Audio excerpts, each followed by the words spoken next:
Hello, and welcome to the channel Movie Fans. Today, I am ranking the Best Picture nominations for this year. On the screen, you have a list of all nominations that has just been published.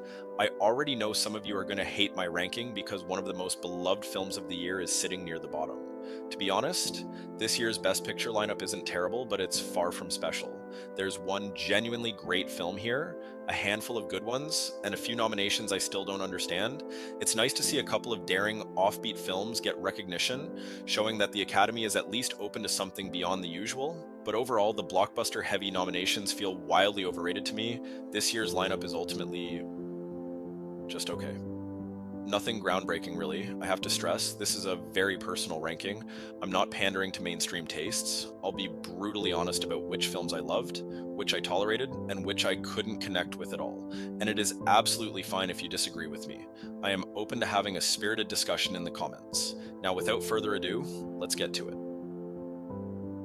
I am starting with number 10, and it is the easiest choice for me. It has to be F1. It is a film that only made it here because the Academy has recently developed a habit of squeezing in massive box office hits. Directed by Joseph Kosinski and starring Brad Pitt, F1 is, for me, an exhausting and deeply boring experience.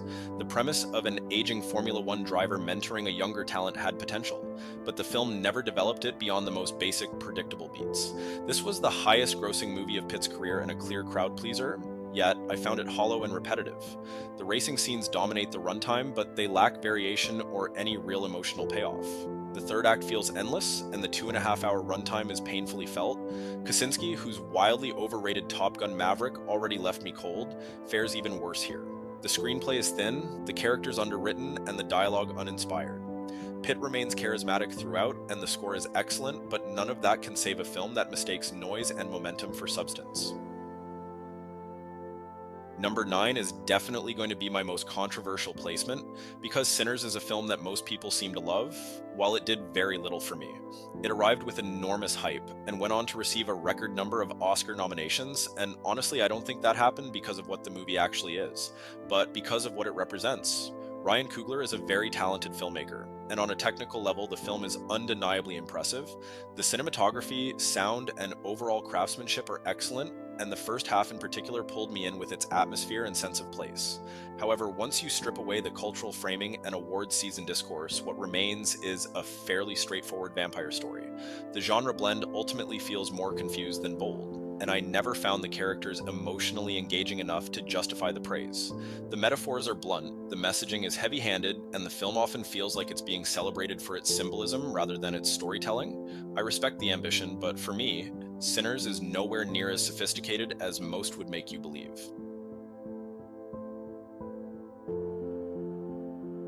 The Academy surely loves Del Toro, don't they?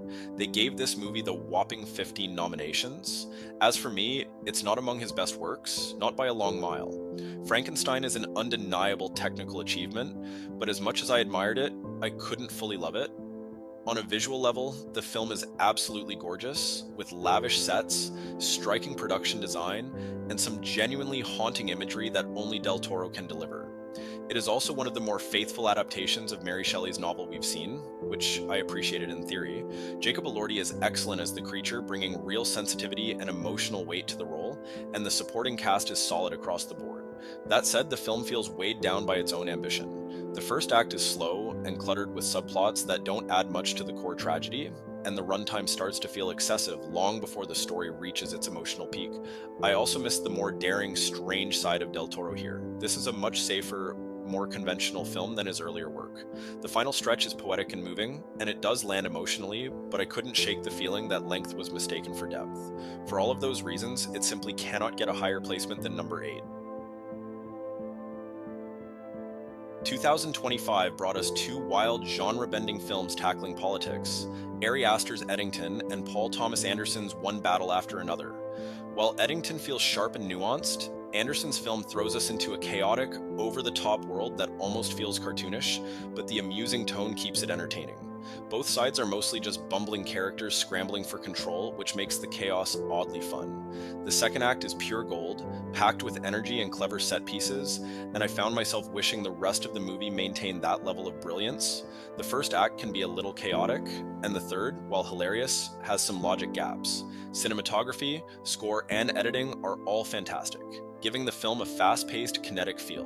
DiCaprio's goofy, larger-than-life lead is an absolute blast, and Sean Penn brings real gravitas to a role that could have easily collapsed.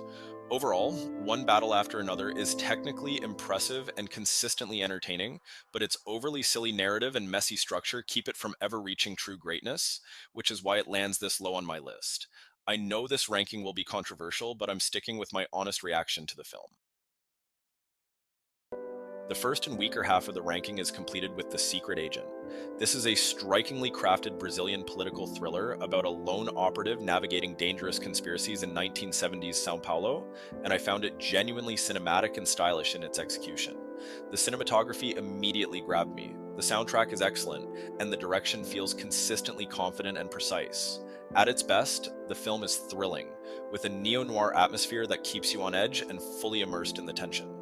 Wagner Moura carries the lead with charisma and intrigue, and I really enjoyed his presence. It lifts the material even though the character sometimes feels underwritten. That said, the first half left me slightly confused at times. A better explained narrative would have helped me connect more emotionally. Still, I think the movie works brilliantly as a polished period piece, showcasing technical mastery in editing and mood. I found myself appreciating it for its style and ambition, even if it kept me at a bit of distance from the human drama at its core. This is the second year in a row that a Brazilian movie got into this race, which signals a true renaissance for their movie industry. Now we come to the 5 best movies on this slate and the movie Sentimental Value. It is another resounding success for Norwegian filmmaker Joachim Trier, who honestly feels like one of the best international filmmakers working today. It's wonderful to see the Academy finally embracing more international films in this category. While the basic concept of emotional healing through art is something we've seen before, Trier manages to elevate it completely through confident directing, phenomenal dialogue, and outstanding performances from his stellar cast. Renate Reinsve is just incredible here, delivering a powerhouse performance, and Stellan Skarsgård gives what might be his career best turn.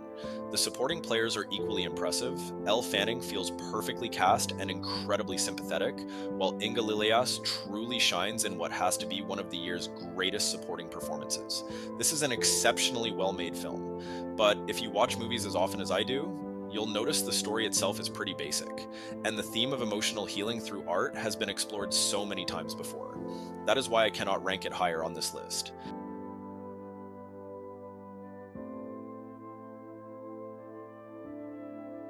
At number 4 is Where I Land Marty Supreme. It is a chaotic, unpredictable ride about a man chasing greatness and leaving a trail of messes wherever he goes, and I have to admit it's a lot of fun. Timothée Chalamet is the main focus of the entire film, and this is the first time I truly felt him carrying a movie on his own shoulders. He's incredibly charismatic and fully committed, proving real movie star quality here. Marty himself can be reckless and annoying, but he's not the complete jerk some reviews make him out to be. There are genuine redeeming qualities beneath the bravado, and his tendency to say scandalous, impulsive things adds to the film's unpredictability. The supporting cast is surprisingly strong, with memorable turns from Odessa A'zion and a very welcome return from Gwyneth Paltrow. Josh Safdie's direction feels precise and surprisingly epic. I wasn't a fan of Uncut Gems, which I found too loud and messy, but this film reins that chaos in just enough. For me, Marty Supreme is a clear step forward for Safdie and a strong choice for number 4. Now we come to the truly great stuff. Hugely entertaining and daringly unique, Bugonia ended up being my favorite Yorgos Lanthimos film. What starts as a tense home invasion thriller gradually morphs into an amusing, sharply observed black comedy in its second half before finally transforming into something entirely unexpected in its wildly unpredictable ending. That constant sense of escalation and reinvention is what really pulled me in. The film is thematically rich but never feels heavy-handed, and it's also impeccably crafted on a technical level, with confident direction and strong visuals.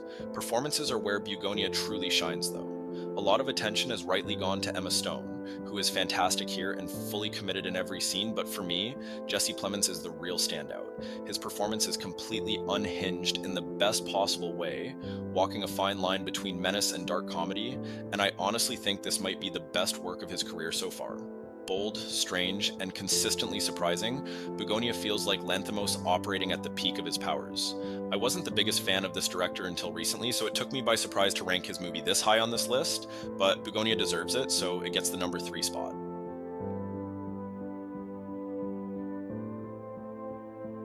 And the number 2 choice is also somewhat surprising for me. I'll be honest, I'm not usually a huge Chloe Zhao fan, which is why Hamnet caught me off guard in the best possible way.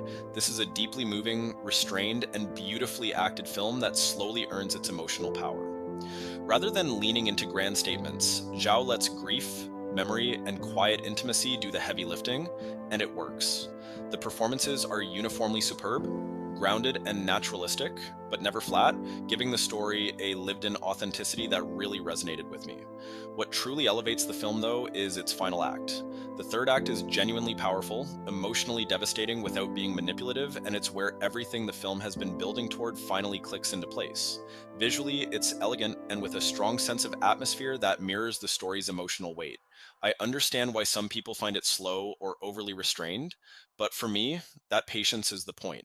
Hamnet is a film that grows in your mind and heart after it ends, and it's easily one of the year's most affecting and accomplished dramas. And the number 1 has to go to Train Dreams, which is not only the best of the nominees this year, but my personal favorite movie of 2025. I think Train Dreams is the kind of film that really stays with you long after the credits roll, and honestly, I still cannot shake off the emotions that I felt while watching it. It almost felt like a spiritual experience because it's so deeply meditative, transcendent, and poetic. I was genuinely moved by the way it explores the power of nature, our connection to every living being, and how even the smallest, most ordinary lives can be so profoundly meaningful. Joel Edgerton's performance for me is one of the year's best. He somehow elevates a character that could have been just tragic into someone deeply human. The directing is fantastic, the writing even stronger, and the way the story flows feels so natural yet cinematic. I also have to say the score is beautiful and really complements the mood, while the camera work captures the sheer majesty of the natural world in a way that's breathtaking. Ultimately, Train Dreams isn't just a movie, it's a deeply moving, poetic, and cinematic celebration of life and humanity. For me, it's impossible to place it anywhere but at number 1. I know this might surprise many of you, but this is my honest take, and nothing else comes close to matching the emotional and visual resonance this film delivers. Now, before we wrap up, I want to highlight some honorable mentions, movies that should have been nominated but were sadly snubbed. First of these is Eddington, a daring, divisive experiment that won't appeal to everyone, yet it deserves recognition for its sophistication and surprisingly unbiased take on modern politics, especially compared to One Battle After Another. Second is Wicked for Good. It is easily the strongest blockbuster of the year that didn't make the list. While pacing is messy and the soundtrack weaker than the first film, the sets, costumes, and score are mesmerizing, and Ariana Grande absolutely steals the show. Finally, Blue Moon is pure, stagey indie Linklater, probably too small for the Academy, but a triumph for us fans of this director. Ethan Hawke is phenomenal as the bitter Lawrence Hart, and the dialogue sparkles with wit and depth. All 3 of these movies are overlooked gems that are truly worth seeking out. So that's my full ranking of the 2026 Best Picture nominees. I know this list might be controversial, and some of my choices will definitely surprise people, but it's completely from the heart. These are my honest opinions. I'm really curious to hear what you think, so drop your favorites in the comments, share your own rankings, and let's get a discussion going. This is a space for movie fans to debate, celebrate, and even disagree respectfully, so don't hold back. I want to see your honest takes.